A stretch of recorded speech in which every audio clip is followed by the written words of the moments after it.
اعوذ باللہ من الشیطان الرجیم بسم اللہ الرحمن الرحیم۔ خطبہ حجۃ الوداع وہ خطبہ ہے جو آپ صلی اللہ علیہ وسلم نے 9 ذی الحجہ کو مقام عرفات میں دیا۔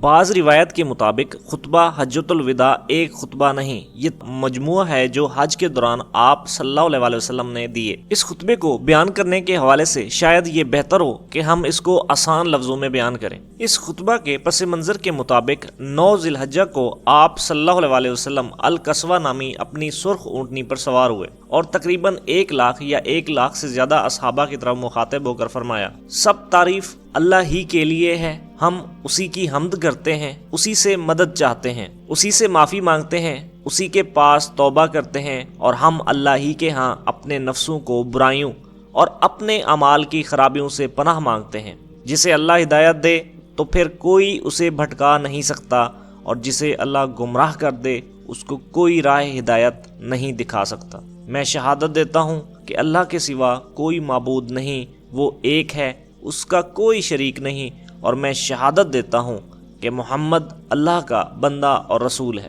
اللہ کے بندو، میں تمہیں اللہ سے ڈرنے کی تاکید اور اس کی اطاعت پر پرزور طور پر آمادہ کرتا ہوں، اور میں اسی سے ابتدا کرتا ہوں جو بھلائی ہے۔ لوگو، میری باتیں سن لو، مجھے کچھ خبر نہیں کہ میں تم سے اس قیام گاہ میں اس سال کے بعد پھر کبھی ملاقات کر سکوں۔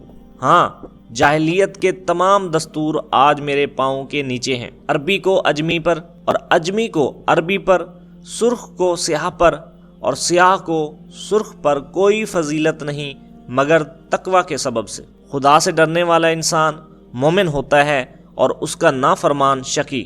تم سب کے سب آدم کی اولاد میں سے ہو، اور آدم مٹی سے بنے تھے۔ اے لوگو، تمہارے خون، تمہارے مال، تمہاری عزتیں ایک دوسرے پر ایسی حرام ہیں جیسا کہ تم آج کے دن کی، اس شہر کی، اس مہینے کی حرمت کرتے ہو۔ دیکھو، ان قریب تمہیں خدا کے سامنے حاضر ہونا ہے، اور وہ تم سے تمہارے اعمال کی بابت سوال فرمائے گا۔ خبردار، میرے بعد گمراہ نہ بن جانا کہ ایک دوسرے کی گردنیں کاٹتے رہو۔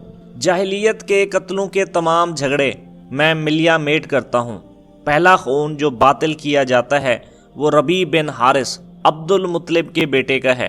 اگر کسی کے پاس امانت ہو تو وہ اسے اس کے مالک کو ادا کر دے، اور اگر سود ہو تو وہ موقوف کر دیا گیا ہے۔ ہاں، تمہارا سرمایہ مل جائے گا، نہ تم ظلم کرو اور نہ تم پر ظلم کیا جائے۔ اللہ نے فیصلہ فرما دیا ہے کہ سود ختم کر دیا گیا، اور سب سے پہلے میں عباس بن عبد المطلب کا سود باطل کرتا ہوں۔ لوگو، تمہاری اس سرزمین میں شیطان اپنے پوجے جانے سے مایوس ہو گیا ہے، لیکن دیگر چھوٹے گناہوں میں اپنی اطاعت کیے جانے پر خوش ہے۔ اس لیے اپنا دین اس سے محفوظ رکھو۔ اللہ کی کتاب میں مہینوں کی تعداد اسی دن سے 12 ہے جب اللہ نے زمین و آسمان پیدا کیے تھے۔ ان میں سے 4 حرمت والے ہیں، 3 ذی-القعدہ، ذوالحجہ اور محرم لگاتار ہیں، اور 1 رجب تنہا ہے۔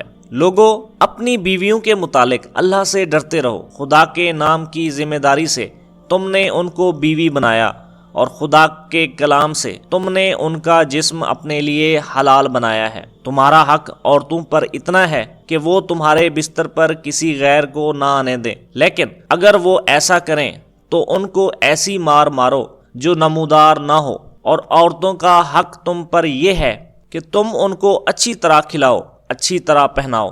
تمہارے غلام تمہارے ہیں، جو خود کھاؤ ان کو کھلاؤ، اور جو خود پہنو وہی ان کو پہناؤ۔ خدا نے وراثت میں ہر حقدار کو اس کا حق دیا ہے۔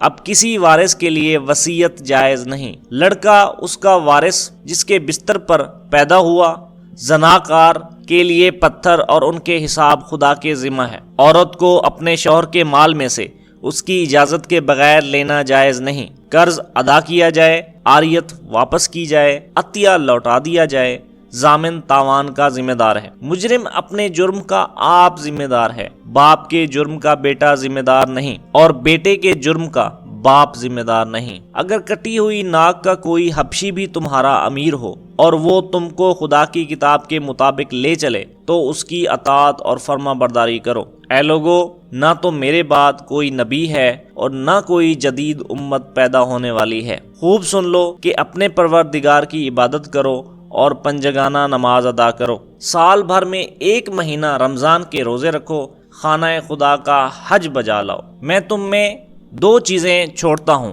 اگر تم نے ان کو مضبوطی سے پکڑ لیا تو گمراہ نہ ہوگے۔ وہ کیا چیز ہے؟ کتاب اللہ اور سنت رسول اللہ۔ اس کے بعد آپ صلی اللہ علیہ وسلم نے مجمع سے خطاب کرتے ہوئے فرمایا، اے لوگو، قیامت کے دن خدا میری نسبت پوچھے گا تو کیا جواب دو گے؟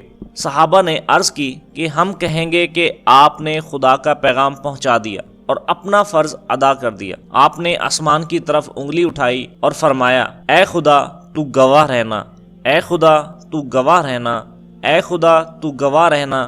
اور اس کے بعد آپ نے ہدایت فرمائی کہ جو حاضرین ہیں وہ ان لوگوں کو یہ باتیں پہنچا دیں جو حاضر نہیں ہیں۔